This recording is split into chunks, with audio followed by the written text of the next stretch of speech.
Histoire numéro 1, la femme sur la route 47. Certaines routes ne vous lâchent pas. La route 47 s'étire dans l'obscurité. Un ruban solitaire d'asphalte où le brouillard ne se lève jamais et où les morts ne reposent pas. Un camionneur a pris cette route à minuit, a vu une silhouette en blanc et a découvert son secret.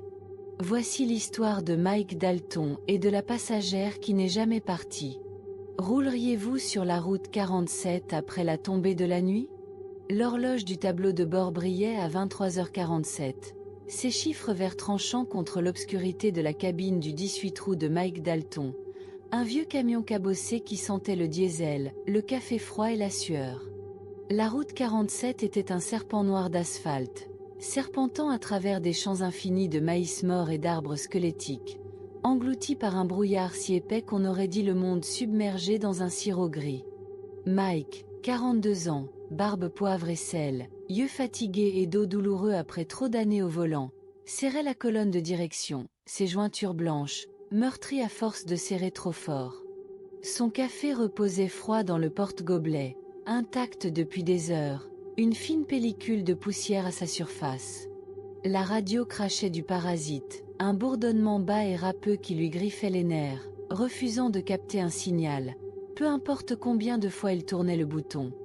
Il transportait des pièces de machine d'Omaha à un dépôt perdu dans un coin paumé de l'Iowa, un trajet qu'il avait fait 100 fois, mais la route 47 semblait différente ce soir, plus lourde, plus silencieuse, comme si elle retenait son souffle, attendant quelque chose, ou quelqu'un. Les gens du coin l'appelaient « la route de la veuve », la voix basse, les yeux fuyants, chuchotant sur des accidents qui n'auraient pas dû arriver, des voitures retrouvées vides avec les clés encore sur le contact, des conducteurs qui juraient avoir vu des choses dans le brouillard, des formes pâles qui bougeaient trop vite, trop mal, trop disparues quand on clignait des yeux. Mike ne croyait pas aux fantômes, n'avait pas le temps pour les contes de feu de camp. Il croyait au délai, au carburant diesel et à la douleur dans ses os après trop de kilomètres, trop de nuits, trop de regrets. Mais ce soir, la route semblait fausse, le brouillard trop dense, le silence trop profond, pressant contre les vitres de sa cabine comme une chose vivante. L'air était froid, s'infiltrant par les aérations, portant une odeur légère, terre humide, pourriture, et quelque chose de plus doux, comme des fleurs oubliées trop longtemps dans un vase, pourrissant dans une eau aigre. Il baissa la vitre, espérant s'éclaircir les idées, mais le brouillard s'engouffra, humide et lourd, collant à sa peau, à sa chemise à carreaux, à ses pensées, laissant un froid qu'il ne pouvait chasser.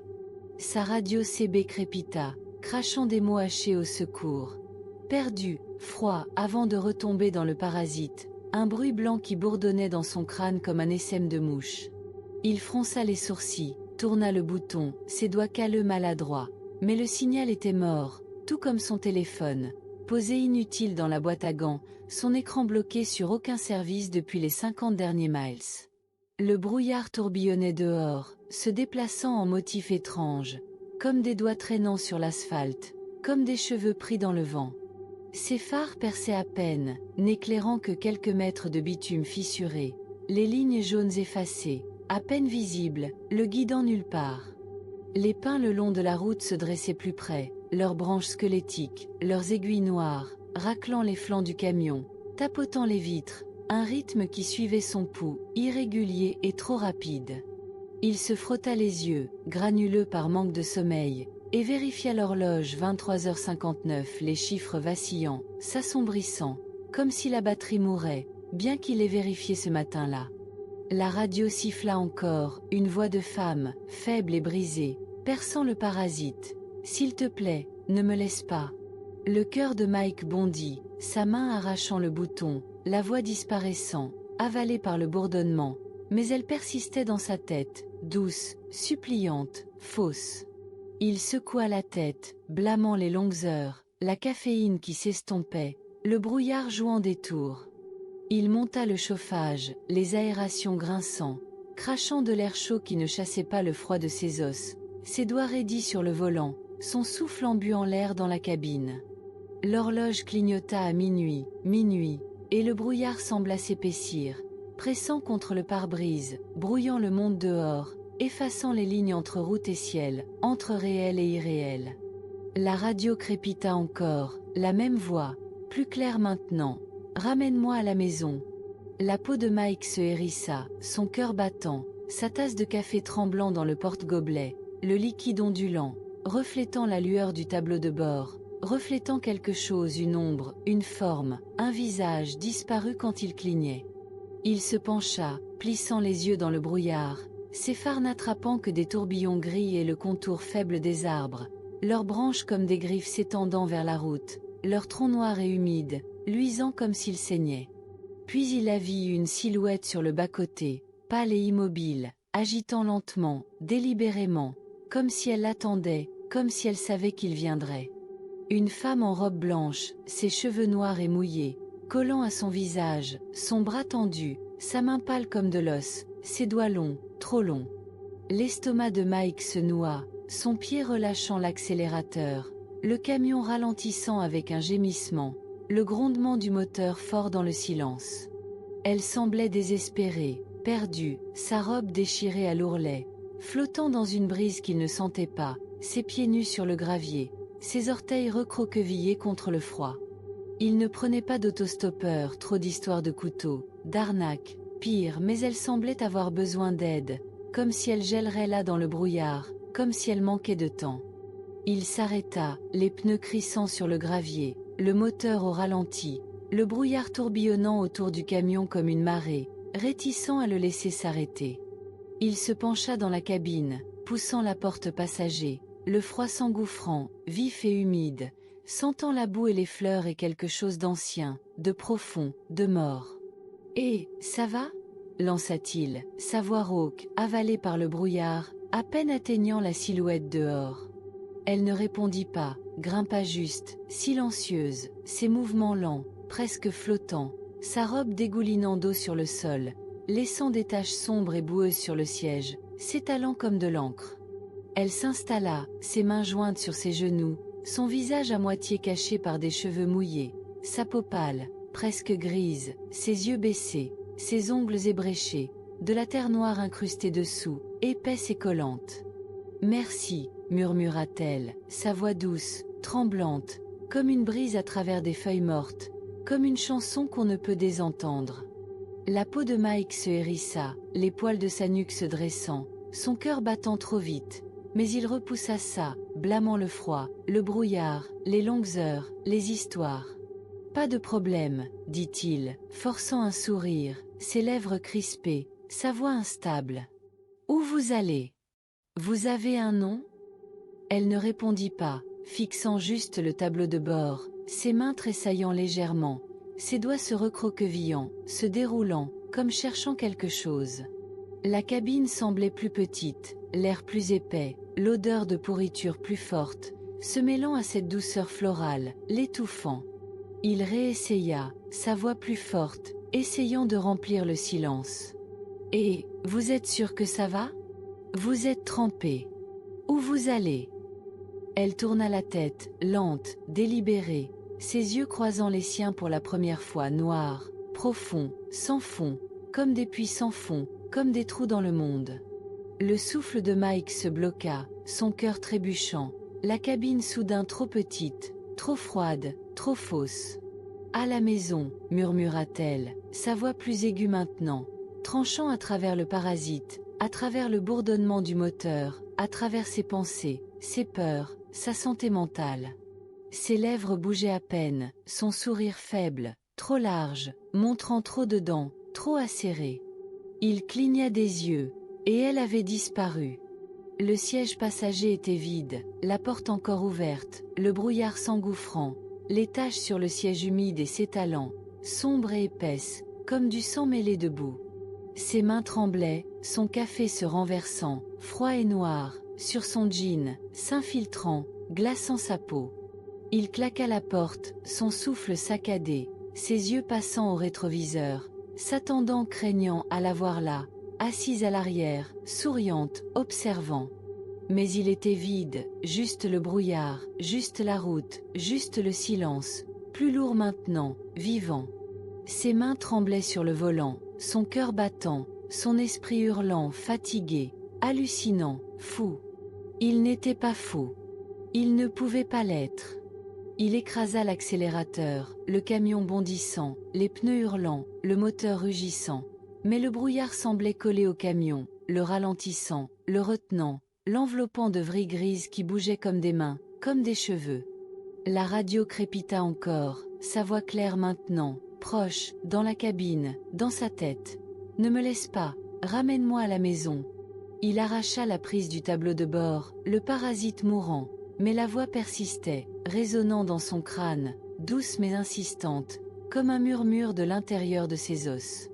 L'horloge clignotait minuit 3, puis vacillait, les chiffres se brouillant, montrant 3h33, puis minuit, puis rien, le tableau de bord sombre, les phares faiblissant, la route s'effaçant dans le brouillard, dans le vide, dans quelque chose d'ancien, quelque chose qui attendait. Son téléphone vibrait, mort mais vivant, bourdonnant dans la boîte à gants, un son comme des ongles sur un cercueil, comme des os s'entrechoquant dans le noir. Il ne l'ouvrit pas, ne voulait pas voir l'écran, ne voulait pas savoir ce qu'il montrait, mais le bourdonnement s'amplifiait, insistant, comme un battement de cœur, comme une invocation. Il s'arrêta à un relais routier à quelques miles, ses néons vacillant à travers le brouillard, une lueur verte et maladive qui semblait attirer le brouillard plutôt que le percer. À l'intérieur, l'endroit était presque vide, quelques camionneurs et un fermier local, leurs visages fatigués, leurs yeux creux, leurs voix basses, murmurant sur la route, le brouillard, les choses qu'on ne dit pas à voix haute. Une serveuse se tenait derrière le comptoir, une femme nommée Doris d'après son badge, cheveux gris, tablier taché. Elle versa du café, ses mains stables mais lentes, son visage pâle, comme si elle avait vu trop de nuit sur la route 47, trop de visages dans le brouillard. Mike s'installa dans un box, ses mains encore tremblantes, son jean humide du café renversé, sa chemise à carreaux collant à sa peau, son esprit rejoignant les yeux de la femme, sa voix, sa disparition, son néant.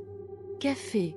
demanda Doris, sa voix plate, ses yeux évitant les siens, comme si elle savait ce qu'il avait vu, comme si elle l'avait déjà entendu. Il hocha la tête, sa gorge trop sèche pour parler, ses mains serrant le menu, le plastique collant, taché d'empreintes, certaines trop petites, trop pâles.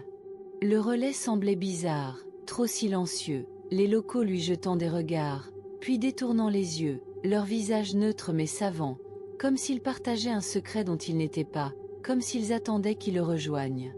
Il sirota le café, amer et froid malgré la vapeur, le goût métallique, comme du sang, comme de la boue.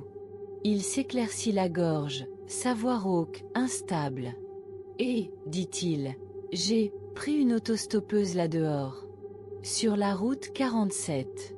Une femme en robe blanche, cheveux noirs, pieds nus. Elle avait besoin d'aide, mais elle a juste disparu.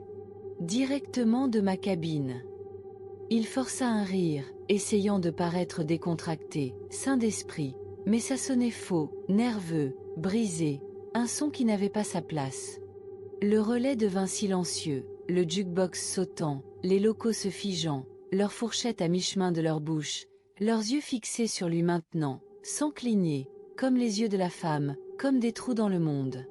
Doris posa la cafetière, fort, le tintement résonnant dans le silence, son visage plus pâle maintenant, ses lèvres serrées, ses mains tremblantes, ses ongles ébréchés, de la terre incrustée dessous, comme les siens. « Tu l'as vu, dit-elle, pas une question, sa voix basse, comme si elle craignait que les mots s'échappent du relais, atteignent le brouillard, l'atteignent elle. Tu as pris Emily Parker. » Le cœur de Mike s'arrêta, sa tasse de café glissant de sa main, se brisant sur la table, le liquide noir s'étalant, reflétant les lumières tamisées du relais, reflétant ses yeux, son sourire, son néant. « Qui ?»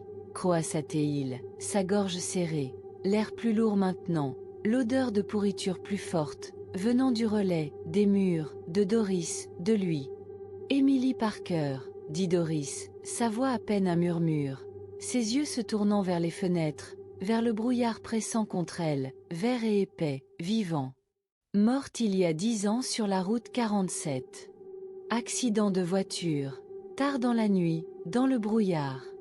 Elle était en robe de mariée, rentrant de son dîner de répétition. N'est jamais arrivé. On dit qu'elle est encore là dehors, faisant signe au conducteur, demandant un lift pour rentrer chez elle. Toujours à minuit. Toujours dans le brouillard. Le fermier au comptoir toussa, sa voix rauque, ses yeux creux. T'as de la chance, mec. La plupart de ceux qui la prennent n'arrivent pas au relais. N'arrivent nulle part. Les camionneurs hochèrent la tête, leurs visages sombres, leurs mains tremblantes, leurs tasses vides, leurs yeux voyant des choses que Mike ne voulait pas savoir, ne voulait pas voir. Les mains de Mike tremblaient, son esprit s'emballant, la voix de la femme résonnant. « Ramène-moi à la maison !» Il se leva, sa chaise raclant, son cœur battant, le relais tournant, les murs trop proches, l'air trop épais, le jukebox sautant, sa voix dans les paroles. « Maison, maison, maison. Faut que je retourne à mon camion, dit-il, sa voix se brisant, ses jambes instables, ses bottes lourdes debout qui n'étaient pas là avant. Doris attrapa son bras, sa poigne froide, ses ongles s'enfonçant, faisant couler du sang, ses yeux grands ouverts, suppliants, terrifiés. « N'y retourne pas encore, dit-elle, sa voix tremblante, son visage pâle, son souffle sentant les fleurs, la pourriture. Attends que le brouillard se lève. Elle n'a pas fini avec toi. Elle n'a jamais fini. » Il se libéra, sa peau rampant, la clochette tintant alors qu'il trébuchait dehors, le brouillard attendant, plus épais maintenant, plus vert, vivant, mouvant, respirant, observant. Son camion était seul sur le parking, les phares éteints, le moteur silencieux, le brouillard s'enroulant autour comme des mains, comme des cheveux, comme elle. Il grimpa dedans, son souffle embuant l'air, ses mains tremblantes alors qu'il attrapait les clés, ses doigts frôlant quelque chose de froid, de métallique, de faux. Le siège passager était humide, les taches plus sombres, s'étalant, l'odeur de pourriture écrasante, mêlée de cette douceur florale, comme des lys sur une tombe, comme la mort vêtue de blanc. Il se figea, son cœur s'arrêtant, ses yeux fixés sur le tableau de bord.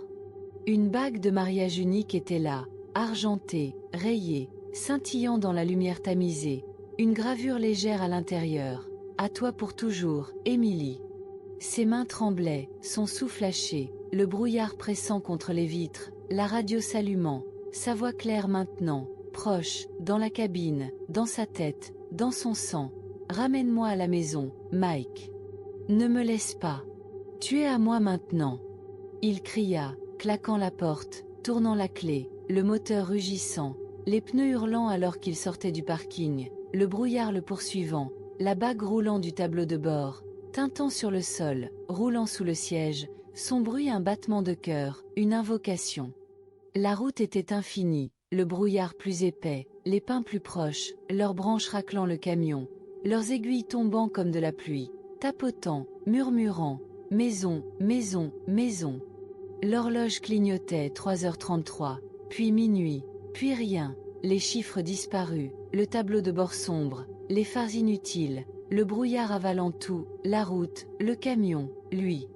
Son téléphone vibrait, mort mais vivant, l'écran brillant, montrant une photo qu'il n'avait pas prise, une femme en robe blanche, son visage flou, ses yeux noirs, debout sur la route 47, agitant, souriant, attendant. La bague roula encore, plus fort, plus près, sous ses pieds, froide contre ses bottes, brûlant à travers le cuir, à travers sa peau. Il roulait, ses mains tremblantes, son cœur battant, la route se tordant, le brouillard vivant, la voix dans sa tête, dans la cabine, dans la bague, dans l'air. « Tu es à moi maintenant, Mike. Pour toujours. » Les lumières du relais s'estompèrent derrière lui, le brouillard se refermant, la route disparaissant, les pins s'étendant, les aiguilles murmurant, la bague chantant, la route 47 réclamant une autre âme, un autre conducteur, un autre voyage chez elle. Il la vit dans le rétroviseur, assise à l'arrière, sa robe dégoulinante, ses yeux noirs, son sourire trop large, ses mains s'étendant, sa voix douce, éternelle. « Maison, Mike. Ramène-moi à la maison. » Certaines routes ne vous lâchent pas. La route 47 attend dans le brouillard, ses secrets enfouis dans l'asphalte, ses passagers ne partant jamais. Si vous voyez une femme en blanc agitant à minuit, ne vous arrêtez pas. Ne regardez pas en arrière. Ne la prenez pas. Parce que certains trajets durent pour toujours, et certains passagers ne partent jamais. Prendrez-vous la femme sur la route 47? Histoire numéro 2, les voies du relais routier. Certains relais routiers ne sont pas faits pour se reposer.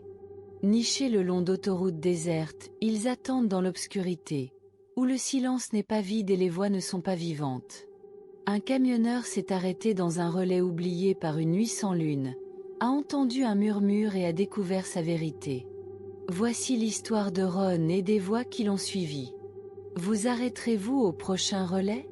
L'horloge du tableau de bord clignotait à 2h13, sa lueur bleue tamisée étant la seule lumière dans le camion de Ron Carvey. Un semi-remorque cabossé qui puait la fumée de cigarettes, le cuir usé et l'odeur aigre du regret. L'autoroute 93 s'étendait devant, un ruban étroit et fissuré d'asphalte traversant des champs interminables d'herbes mortes, leurs tiges cassantes ondulant dans un vent qu'ils ne sentaient pas, engloutis par une obscurité si épaisse qu'on aurait dit que le monde avait tourné le dos.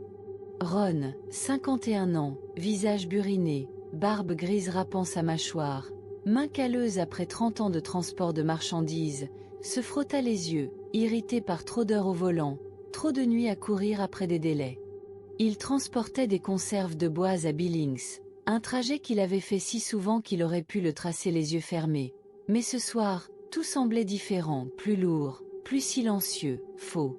L'air était froid, s'infiltrant par les aérations rouillées de la cabine, portant une légère odeur de terre humide et quelque chose de plus tranchant, comme du métal rouillé ou du vieux sang, une odeur qui s'accrochait à sa gorge, ses poumons, ses pensées.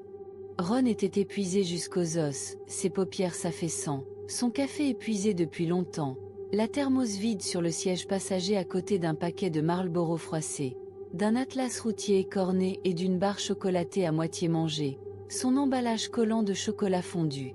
Il avait besoin d'une pause, juste une courte sieste pour chasser le brouillard dans sa tête, celui qui faisait danser les lignes jaunes, les ombres bouger quand elles n'auraient pas dû. Devant, un panneau délavé apparut dans ses phares, relais routier, 1 mile. Il n'était pas sur son itinéraire habituel, pas un qu'il se souvenait, sa peinture écaillée, les lettres bavant sur le bois, comme oubliées par le temps, par le monde. La promesse d'un endroit calme était trop belle pour la laisser passer, bien que quelque chose dans ses entrailles se tordît. Un avertissement qu'il ignora, blâmant l'épuisement, le froid, l'obscurité qui pressait contre les vitres comme une chose vivante. Il actionna son clignotant, le clic retentissant dans le silence, un battement de cœur dans le vide, et guida le camion hors de l'autoroute, les pneus crissant sur le gravier alors qu'il entrait dans le parking, le bruit aigu, trop aigu, comme des os qui se brisent. Le relais routier était un spectre, plongé dans l'obscurité, sans lampadaire, sans autre camion, juste un bâtiment en béton délabré aux fenêtres barricadées, leur bois éclaté, marqué de fines griffures, comme si des ongles y avaient gratté, désespérés, perdus.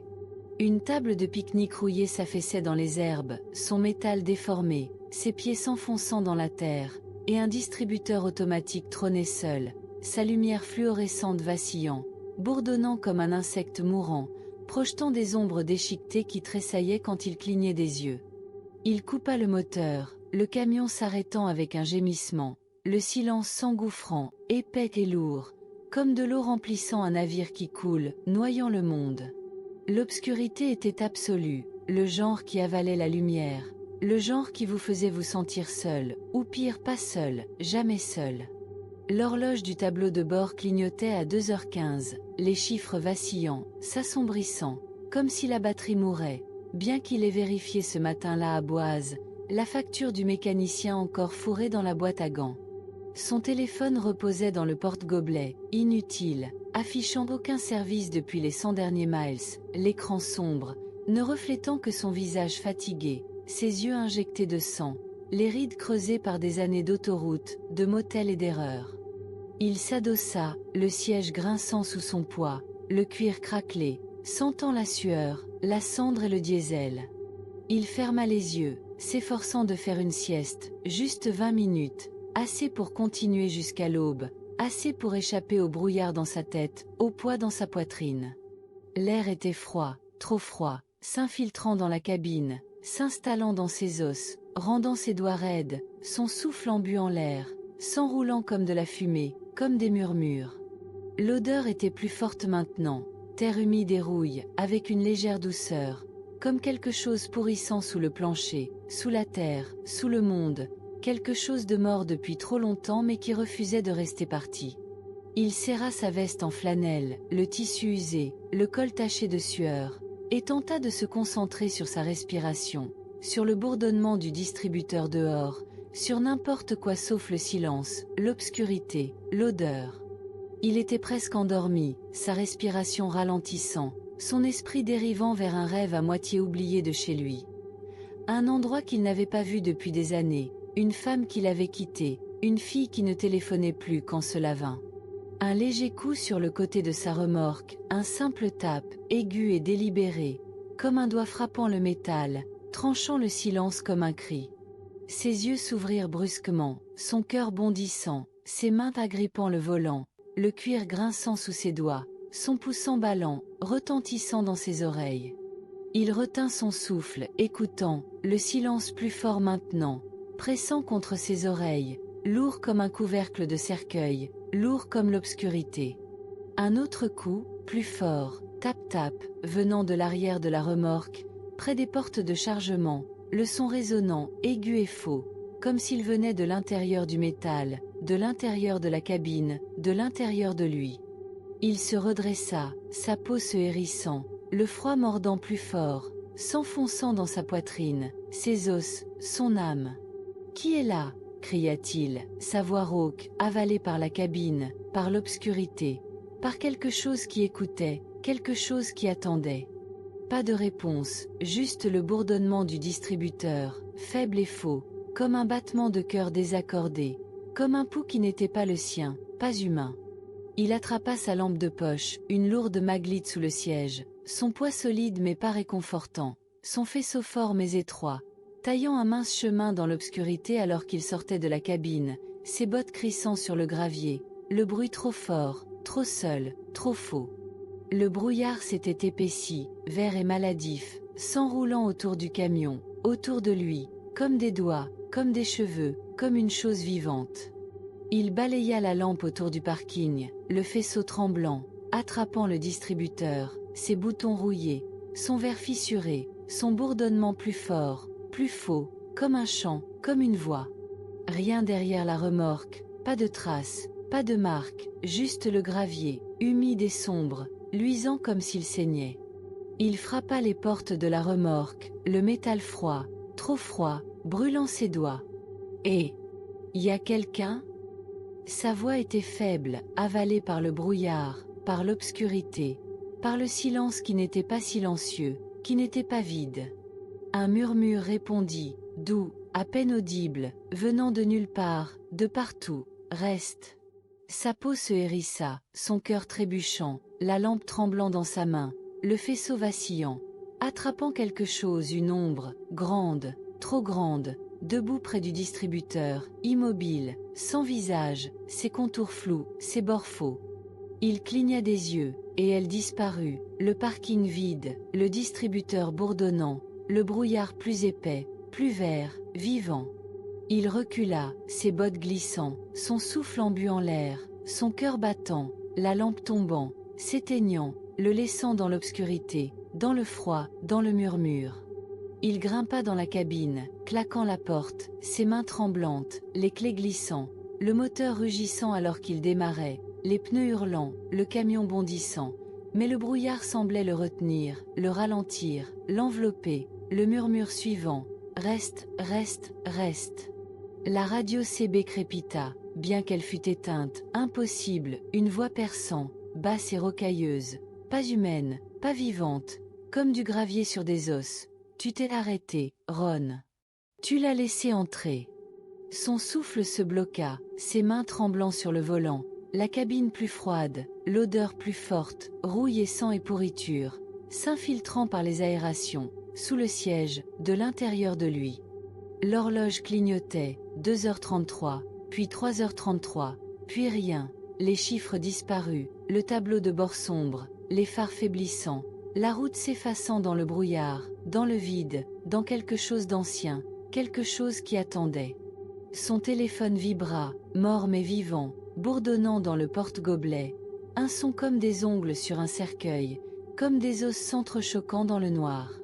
L'écran s'alluma, affichant appel inconnu, un numéro qu'il n'avait jamais vu, des chiffres qui ne formaient aucun sens, trop nombreux, trop faux.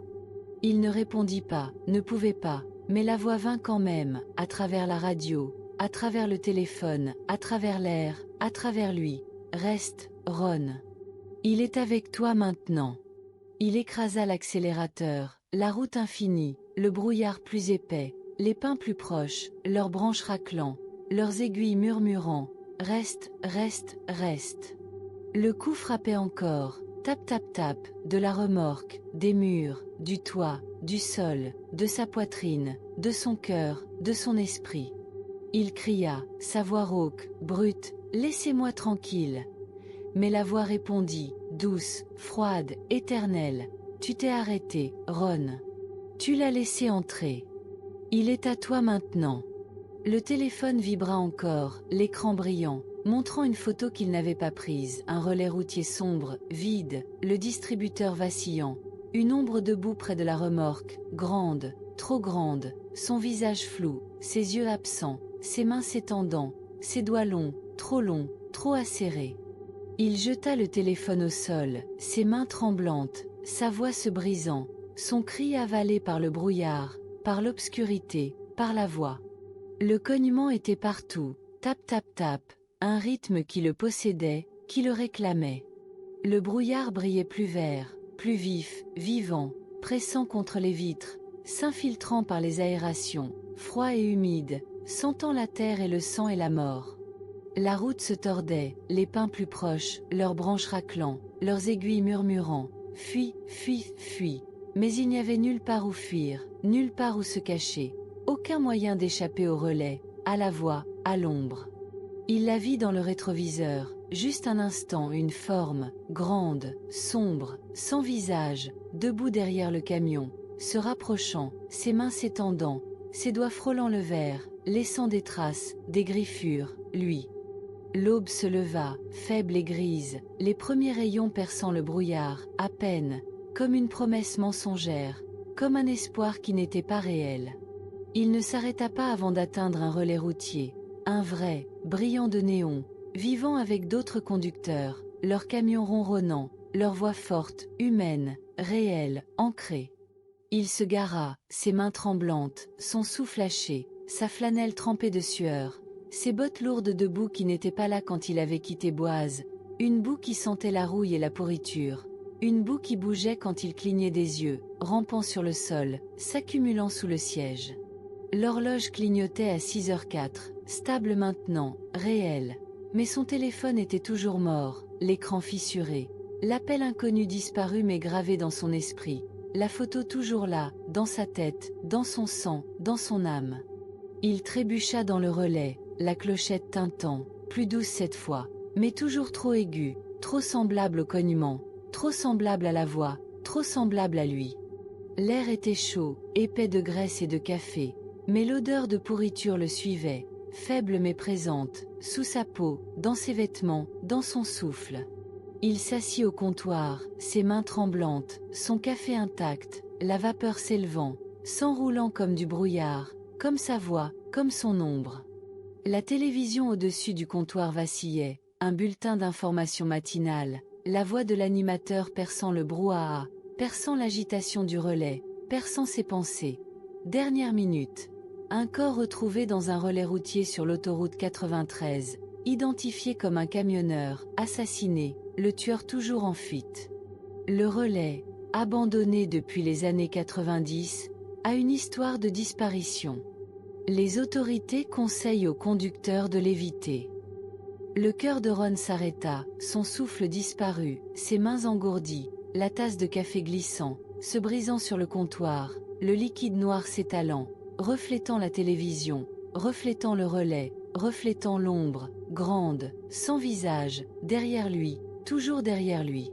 Le relais devint silencieux, les autres conducteurs fixant, leurs visages pâles, leurs yeux savants, comme s'ils avaient entendu le cognement, entendu la voix, vu l'ombre. La serveuse, une femme aux cheveux gris et aux yeux fatigués, son badge indiquant Clara, épongea le café, ses mains stables mais lentes, son visage pâle, comme si elle avait vu le relais, comme si elle connaissait ses secrets. « Ça va, chérie ?» demanda-t-elle, sa voix douce, mais ses yeux disaient plus, disaient je sais, disaient fuis.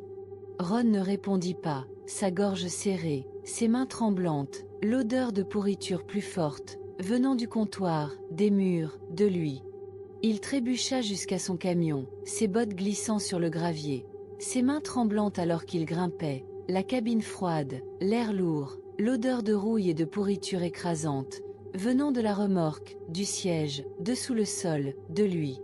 Il vérifia le journal de la radio CB, ses doigts tremblants, l'écran vacillant, montrant une fréquence 104,7 FM, inactive depuis 1998, morte, disparue, impossible, une fréquence qui n'existait pas, qui ne pouvait pas exister. Le cognement revint, tap-tap, de la remorque, de sous le siège, de l'intérieur de son crâne, doux mais persistant, un rythme qui le possédait, qui le réclamait. Il démarra le moteur, le camion rugissant, mais la voix était là, douce, éternelle, dans son oreille, dans son sang, dans son âme. Tu ne peux pas le laisser, Ron. Il est à toi maintenant. Il est toujours derrière toi. Les rétroviseurs ne montraient rien, juste du brouillard, juste de l'obscurité. Mais il le sentait, des yeux observants, des mains s'étendant, une ombre derrière lui, grande, sans visage, trop proche, trop réelle, ses doigts frôlant sa nuque, froid, acéré, définitif. Il roulait, l'autoroute s'étendant à l'infini, le brouillard persistant, les pins observant, leurs branches raclant, leurs aiguilles murmurant, fuis, fuis, fuis. Le cognement suivait, tap tap tap, de la remorque, des murs, de son cœur, de son esprit, de son âme. La voix murmurait, douce, froide, éternelle. Il est derrière toi, Ron. Toujours derrière toi. Le téléphone vibra, mort mais vivant, l'écran brillant, montrant le relais, l'ombre, les mains, les yeux qui n'étaient pas là, le visage qui n'était pas un visage. Il cria, sa voix rauque, avalée par le brouillard, par l'obscurité, par l'ombre, par lui. La route s'étendait, infinie, le relais jamais loin, jamais parti, toujours attendant, toujours observant, toujours murmurant. Certains relais routiers ne sont pas faits pour se reposer. Ils attendent dans l'obscurité, leur silence vivant de murmures, leurs ombres affamées de compagnie. Si vous entendez un cognement dans un relais isolé, si une voix vous avertit de fuir, ne regardez pas en arrière. Ne vérifiez pas les rétroviseurs. Ne vous arrêtez pas. Car certains passagers ne partent jamais, certaines voix ne s'arrêtent jamais, et certaines ombres vous suivent pour toujours. Vous arrêterez-vous au prochain relais? Histoire numéro 3, la dernière livraison. Certaines livraisons ne sont pas censées être effectuées. Au cœur du désert, où les tempêtes hurlent et les cartes mentent, une autoroute attend ceux qui roulent trop loin. Un camionneur a pris un boulot qui n'était pas le sien, a suivi une route qui n'existait pas et a rencontré les ombres qui ne partent jamais. Voici l'histoire de Tom Reyes et de la livraison qu'il a réclamée. Répondrez-vous au prochain appel? L'horloge du tableau de bord clignotait à 22h47, ses chiffres orange pulsant faiblement dans la cabine sombre du camion de Tom Reyes. Un vieux semi-remorque rouillé qui grinçait sous le poids de ses années, puant l'huile de moteur, le café éventé et l'odeur âcre du cuir imbibé de sueur. L'autoroute 50 s'étendait devant, une veine fissurée d'asphalte traversant le désert du Nevada, engloutie par une tempête qui rugissait comme une bête, son tonnerre secouant le camion, sa pluie martelant le pare-brise, les essuie-glaces grinçant, luttant en vain contre le déluge. Tom, 38 ans, barbe broussailleuse couverte de poussière, yeux injectés de sang par des nuits sans sommeil, mains marquées par des années de clés à molette et de transport, agrippait le tiret bas volant, ses jointures pâles, ses épaules nouées, son cœur lourd d'une peur qu'il ne pouvait nommer. Il était indépendant, prenant des jobs au hasard, et celui de ce soir était une mission de dernière minute urgente, avait dit le répartiteur, sa voix crépitant au téléphone, basse et étrange, comme venue d'un fond aquatique, d'une tombe. Livre ça avant 3 heures du matin. Reyes. Pas d'arrêt. Pas de question. Conduit. Les coordonnées 37.1042, -114.8921 étaient griffonnées sur un post-it froissé, l'encre brouillée, les chiffres erronés, ne correspondant à aucune route sur son GPS, qui clignotait aucune donnée avant de s'éteindre, son écran un miroir noir reflétant son visage, pâle et creux, ses yeux grands ouverts, voyant des choses qu'il n'aurait pas dû. Tom n'aimait pas ça, n'avait pas confiance. Le répartiteur, une voix qu'il n'avait jamais entendue, semblait bizarre, trop calme, trop empressé, les mots traînant, comme s'il était ivre, mort, ou pire. Mais le salaire était le triple de son tarif habituel, assez pour payer le loyer, acheter à sa fille, Ellie, le vélo qu'elle voulait pour ses 10 ans, empêcher la banque de saisir son camion. Il repoussa le malaise, blâmant la tempête, l'heure tardive, le café refroidi dans le porte-gobelet, sa surface ondulant à chaque coup de tonnerre, reflétant la lueur du tableau de bord, reflétant autre chose, une ombre, une forme, un visage disparu quand il clignait des yeux. La radio CB crépitait, un bourdonnement incessant qui lui râpait les nerfs, refusant de capter un signal. Peu importe combien de fois il tournait le bouton, ses doigts tremblants, glissant de sueur. Son téléphone était inutilisable aussi, bloqué sur pas de service depuis qu'il était entré dans le désert, l'écran fissuré, sombre, ne montrant que son reflet, ses yeux enfoncés, sa bouche crispée, comme s'il était déjà parti. La tempête empirait, le vent secouant le camion, la pluie brouillant le monde au-delà des phares, qui vacillaient, faibles, perçant à peine l'obscurité, n'éclairant que quelques mètres d'asphalte fissuré, les lignes jaunes effacées, se tordant dans le vide comme des veines sous la peau. La foudre éclatait, vive et blanche, révélant le désert dunes infinies, arbres de Josué squelettiques, leurs branches griffant le ciel, leurs ombres se contorsionnant, bougeant quand elles n'auraient pas dû, s'étendant vers la route, vers le camion, vers lui. L'horloge clignotait à 23h02, les chiffres vacillant, s'assombrissant, comme si la batterie mourait, bien qu'il ait vérifié cet après-midi à Renault, la facture du mécanicien encore froissée dans la boîte à gants, tachée de graisse et de café. La radio crépitait, crachant des mots brouillés, livres. Ne t'arrête pas. Ils attendent avant de retomber dans le statique, le son bourdonnant dans son crâne comme des mouches, comme des chuchotements, comme des cris. Il l'éteignit, sa main tremblante, le bouton froid, trop froid, lui brûlant les doigts, mais le statique persistait, faible, dans l'air, dans sa tête, murmurant des choses qu'il ne pouvait discerner, des choses qu'il ne voulait pas entendre, des choses qui connaissaient son nom. Tom s'enfonçait dans le désert, les coordonnées gravées dans son esprit, le post-it dans sa poche, ses bords humides, l'encre saignant, les chiffres se tordant quand il ne regardait pas, s'enroulant comme des vers, comme des doigts. La remorque grondait derrière lui, chargée d'une seule caisse, sans étiquette, plus lourde qu'elle n'aurait dû, son poids se déplaçant parfois, cognant, comme si quelque chose à l'intérieur bougeait, se posait, se réveillait.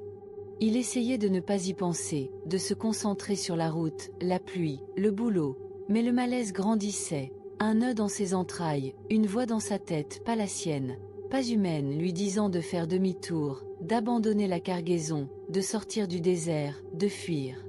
L'odeur était plus forte, pourriture et métal, mêlée de quelque chose de sucré, comme des fruits pourris, comme des fleurs trempées de sang, enrobant sa langue, obstruant sa gorge, faisant tourner son estomac, brouillant sa tête.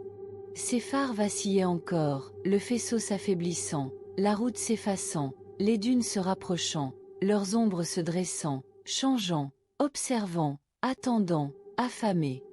À 23h47, la foudre éclata, aveuglante, et il les vit 3 camions devant, vieux et rouillés, leurs châssis affaissés, leurs peintures pelant comme de la peau morte, leurs plaques d'immatriculation pendantes, effacées, vieilles de décennies, venant d'états qui n'existaient plus, lettres et chiffres tordus, illisibles, faux.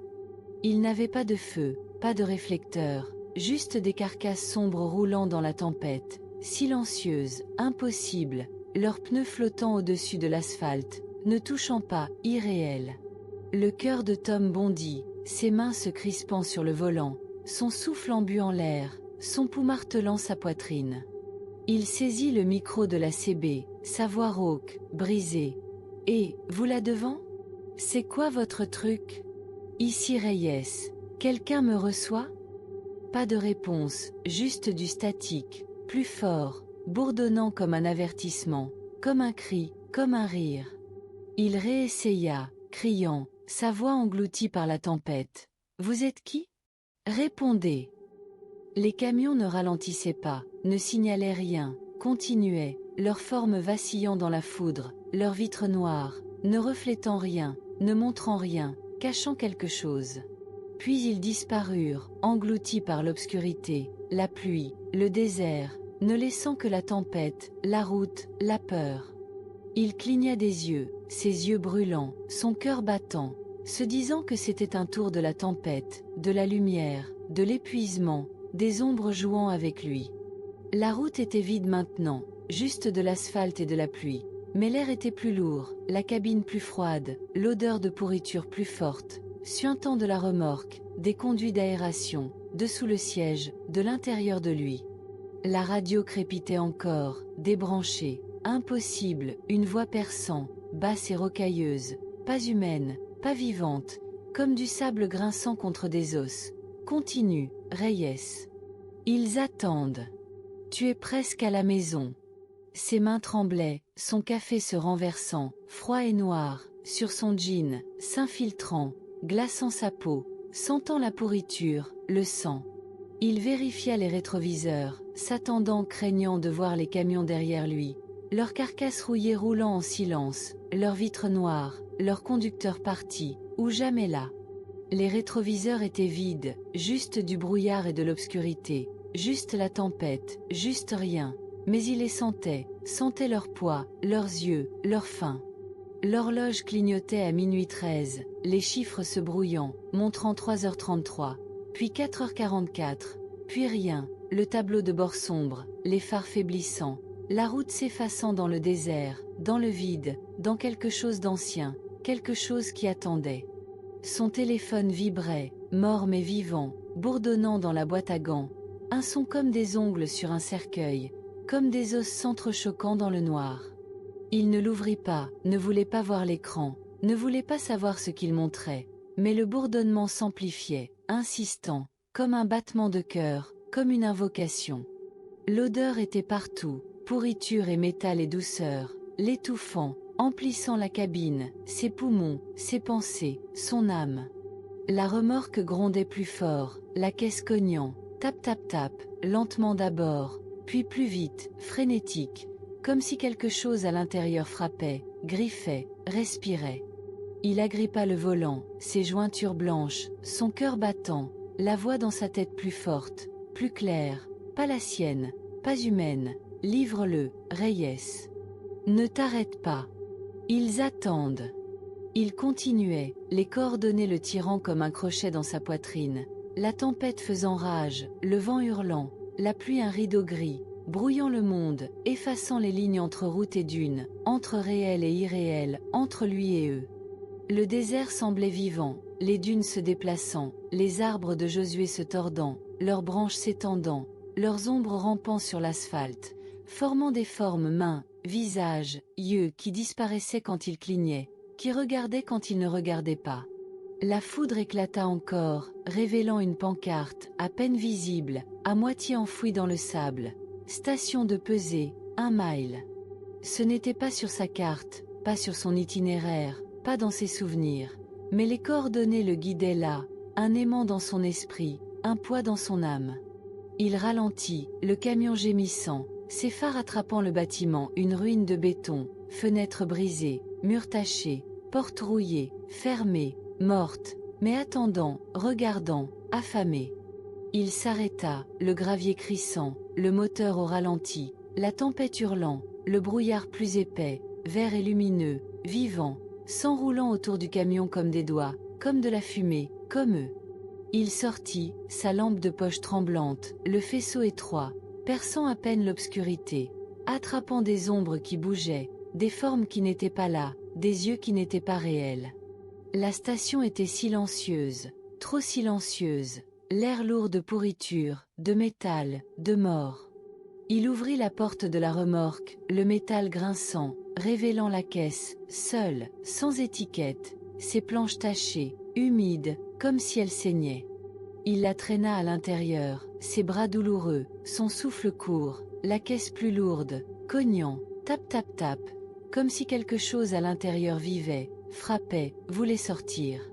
L'intérieur de la station était pire, épais de poussière et de pourriture, le sol jonché de verre brisé, de papier jauni, et autre chose, des os, petits et blancs, éparpillés comme des dés, scintillant dans le faisceau de sa lampe, leur extrémité déchiquetée, mâchée.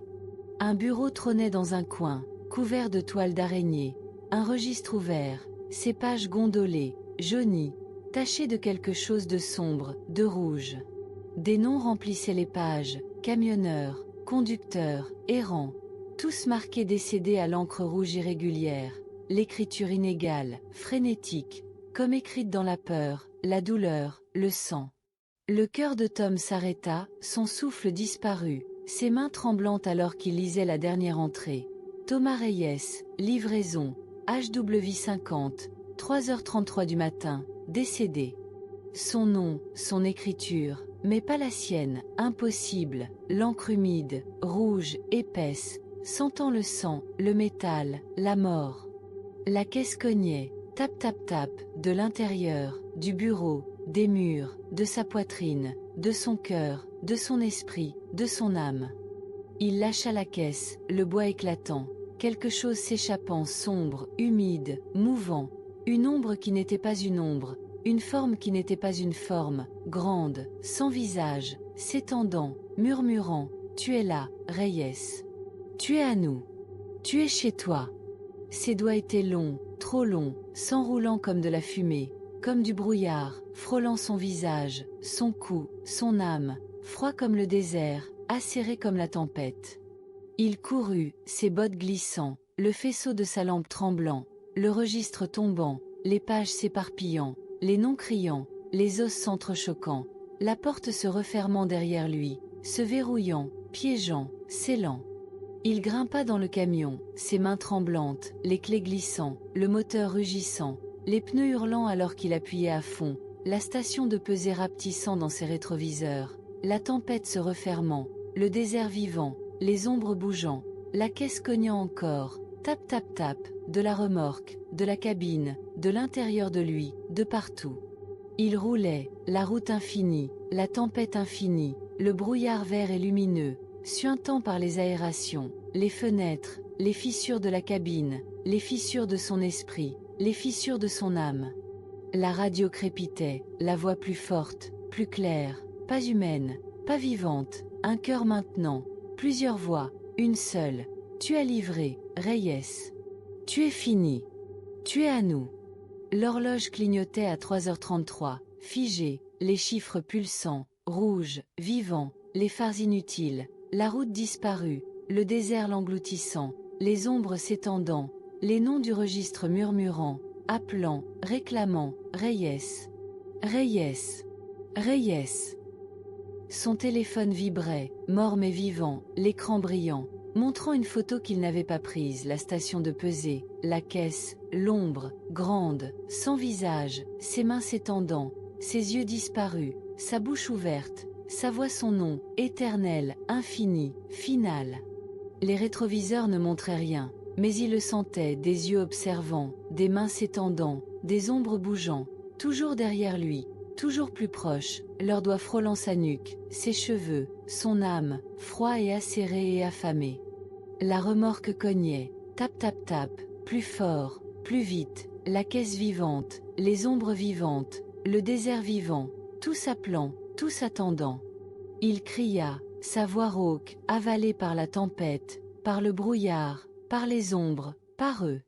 La route se tordait, les dunes se refermant, les arbres de Josué s'étendant, leurs branches raclant le camion, laissant des marques comme des blessures, comme des noms, comme le sien.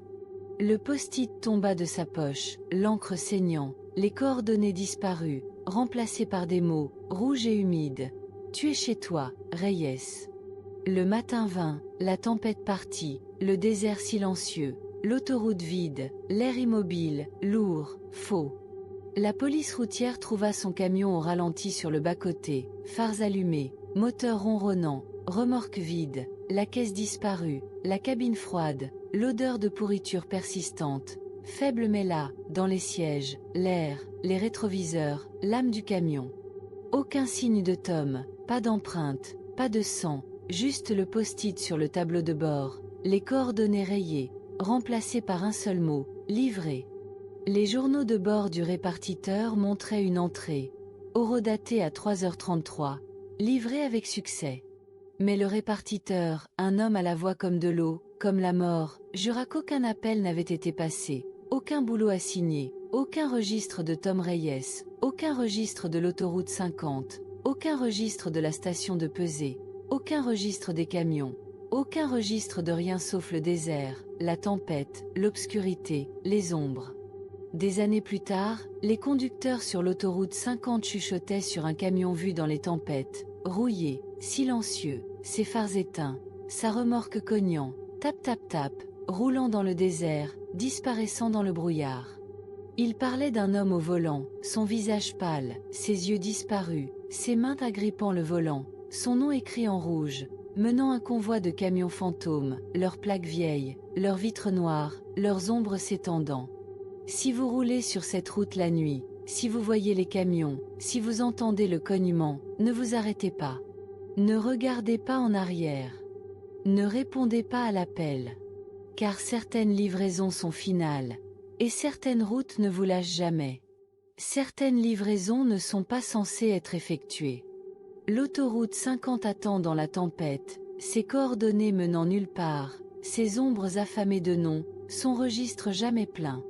Si vous recevez un appel pour un boulot de dernière minute, si la route ne correspond pas à la carte, ne l'acceptez pas. Ne suivez pas les camions. Ne livrez pas. Car certaines routes vous gardent pour toujours, certaines livraisons sont les dernières, et certaines ombres roulent à vos côtés, toujours. Répondrez-vous au prochain appel ?